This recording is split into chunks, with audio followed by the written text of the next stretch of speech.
Assalamualaikum warahmatullahi wabarakatuh. Halo semuanya, kembali lagi bersama saya Anis Setiawati, mahasiswa Fakultas Pendidikan Islam dan Keguruan Universitas Garut, Prodi Pendidikan Fisika dengan NPM 24067125004. Pada video pembelajaran kemarin, kita telah membahas tentang pengertian, sumber, tujuan, serta ruang lingkup dalam etika Islam.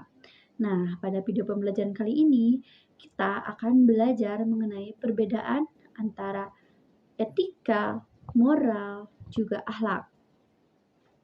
Apa sih perbedaan di antara ketiganya? Selain itu, kita juga akan mempelajari tentang standar baik dan buruk dalam Al-Quran, As-Sunnah, dan para ulama. Berikut adalah penjelasannya. Pengertian etika. Etika berasal dari bahasa Yunani yaitu ethos yang berarti adat istiadat. Etika adalah ilmu yang mempelajari tentang apa yang baik dan buruk. Dasar penentuan baik dan buruk dalam etika berasal dari komunitas atau lembaga, dan parameternya adalah akal manusia. Tujuan etika adalah untuk menuntun perilaku manusia agar dapat diterima oleh lingkungan sosialnya. Yang kedua, kita akan mempelajari tentang moral. Definisi arti kata moral berasal dari bahasa Latin mos, jamak mores, yang berarti kebiasaan atau adat juga. Moral berkaitan dengan penentuan baik atau buruknya suatu perbuatan berdasarkan norma yang berlaku dalam masyarakat. Dasar moral adalah adat istiadat atau kebiasaan sosial yang berkembang di lingkungan masyarakat. Tujuan moral adalah untuk menjaga keteraturan dalam hubungan antar manusia dan sifatnya juga relatif, karena bisa berbeda antara satu masyarakat dengan masyarakat lainnya. Jadi jelas perbedaan antara etika dan moral terletak pada kalau etika itu aturan yang berada di lembaga atau perusahaan, komunitas, sedangkan kalau moral lebih luas yaitu di masyarakat. Yang ketiga, kita akan membahas tentang akhlak. Akhlak berasal dari kata khulukun yang berarti budi pekerti, perangai, tingkah laku, atau tabiat. Akhlak adalah perbuatan baik dan buruk yang didasarkan pada wahyu Allah, yaitu Al-Quran dan hadis. Parameter penilaian akhlak bukanlah akal atau adat, melainkan wahyu sebagai pedoman mutlak dari Allah.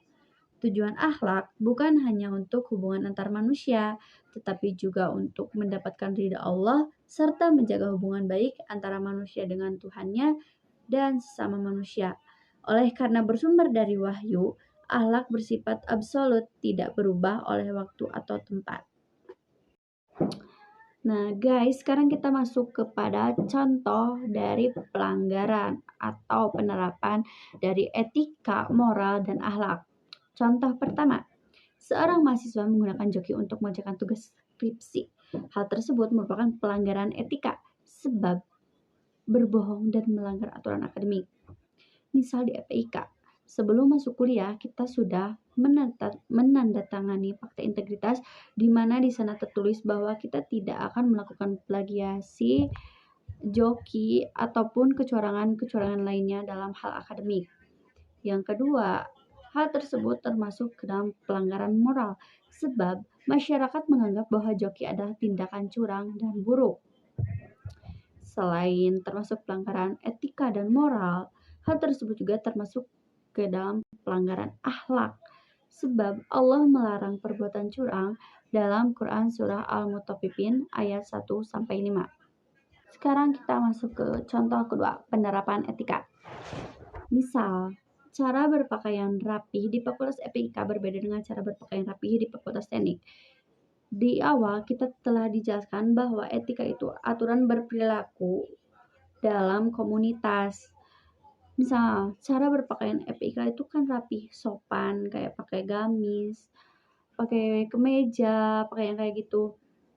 Tapi cara berpakaian sopan di FPIK itu berbeda dengan cara berpakaian sopan di Fakultas Teknik. Karena kalau Fakultas Teknik menggunakan gamis, itu akan ribet akan ruwet pas praktek. Terus yang kedua, moral.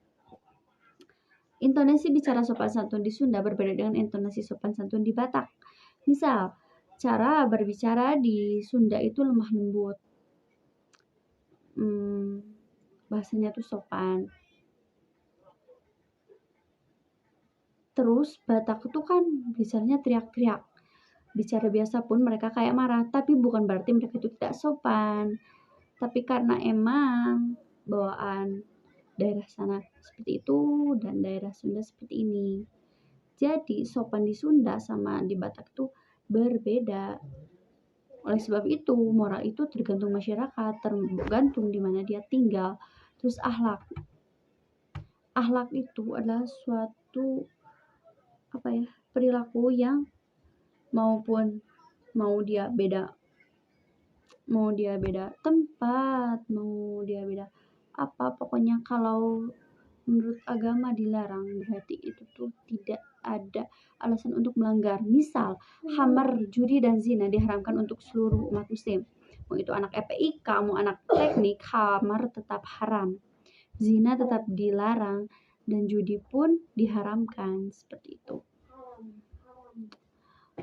Sekarang kita ke pembahasan terakhir, yaitu standar baik dan buruk dalam Al-Quran, As-Sunnah, dan para ulama.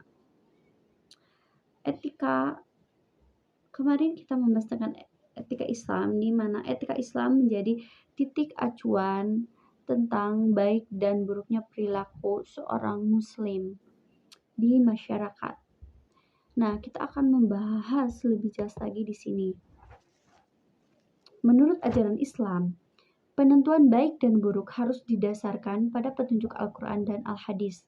Jika kita perhatikan, Al-Quran maupun hadis, banyak istilah yang mengacu kepada baik dan ada pula istilah yang mengacu kepada buruk.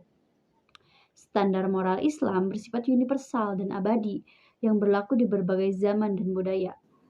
Tidak akan berubah seiring perkembangan zaman, perbedaan tempat atau apapun. Standar moral Islam tetap akan sama dimanapun.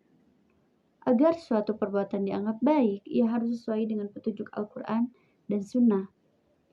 Diniatkan ikhlas untuk mencari ridho Allah dan dilakukan dengan cara yang benar. Sebaliknya, perbuatan buruk adalah yang bertentangan dengan petunjuk dan membawa kemudaratan. Islam juga membuka ruang bagi adat, akal, dan etika sosial selama tetap sejalan dengan syariat. Nah guys, sekian video untuk kali ini. Kesimpulannya bahwa meskipun etika, moral, dan akhlak terlihat sama, tapi mereka adalah tiga kesatuan yang berbeda, di mana etika adalah cara tingkah laku atau ukuran baik buruk berdasarkan perusahaan, komunitas. Kalau moral itu lebih luas lagi di masyarakat. Dan kalau akhlak itu bersifat universal dan abadi. Wassalamualaikum warahmatullahi wabarakatuh.